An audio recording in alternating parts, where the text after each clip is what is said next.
Hello friends, আমি চলে এসেছি আমি কার্তিক আমার নতুন ইউটিউব চ্যানেল টু সাইড কিচেনে। আজকে একটা নতুন রেসিপি নিয়ে। আজকে রেসিপি হচ্ছে এগ চাও বানিয়ে দেখাবো। সেটা বানাতে কী কী উপকরণ লাগে আসুন দেখাই। তার আগে একটা কথা বলে দিই, আমার চ্যানেলে যেসব ভিডিও ছাড়া আছে আপনাদের যদি ভালো লেগে থাকে লাইক কমেন্ট শেয়ার করবেন, বেশি বেশি করে শেয়ার করবেন। আপনি যদি আমার চ্যানেল নতুন হয়ে থাকেন প্লিজ সাবস্ক্রাইব করে দেবেন, নিচে বেল নোটিফিকেশানটা অল করে দেবেন যাতে আমার ভিডিও আপনাদের কাছে আগে পৌঁছে যায়। তাহলে চলুন এগ চাও বানাতে কী কী উপকরণ লাগে আসুন দেখাই।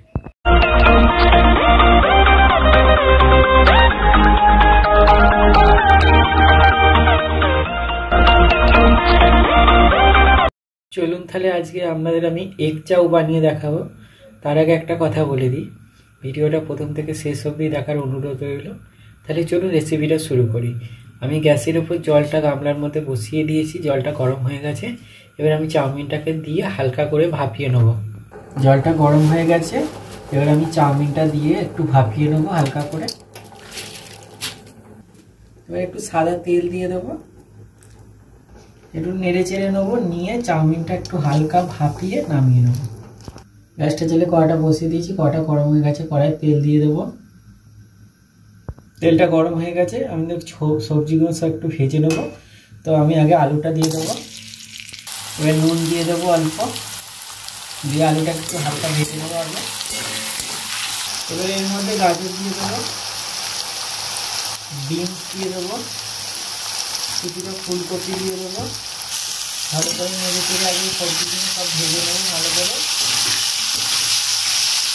ওই সবজিগুলো ভেজে একটু সাইড করে দিয়েছি, মধ্যখানে তেলের ওপরে একটু নুন দিয়ে ডিমটা ভেজে নেবো। ডিম দুটো ফাটিয়ে দিয়ে দেবো, ডিমটাকে ঝুরঝুরে করে ভেজে নেবো। সবজি ডিম একসাথে ভেজে নিয়েছি, এটা নামিয়ে নেবো। গ্যাসটা জেলে কড়াটা বসিয়ে দিয়েছি, কড়াটা গরম হয়ে গেছে, কড়াই তেল দিয়ে দেবো।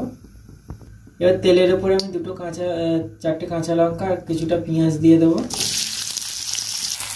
দিয়ে দিয়েছি। এবার পেঁয়াজটা কাঁচা লঙ্কাটা একটু ভেজে নেবো।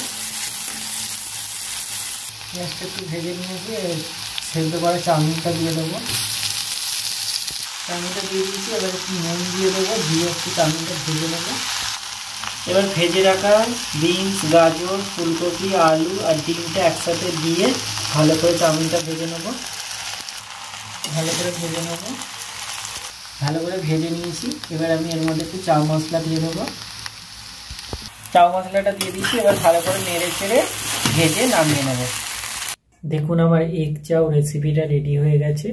এই রেসিপিটা যদি আপনাদের ভালো লেগে থাকে লাইক কমেন্ট শেয়ার করবেন ও বেশি বেশি করে শেয়ার করবেন, আর প্লিজ সাবস্ক্রাইব করে দেবেন, আমাদের পাশে থাকবেন। চলুন তাহলে দেখা হচ্ছে নেক্সট ভিডিওতে। এরকম নিত্য নতুন ভিডিও পাওয়ার জন্য আমাদের চ্যানেলটাকে অবশ্যই সাবস্ক্রাইব করবেন, আমাদের পাশে থাকবেন। চলুন তাহলে দেখা হচ্ছে নেক্সট ভিডিওতে।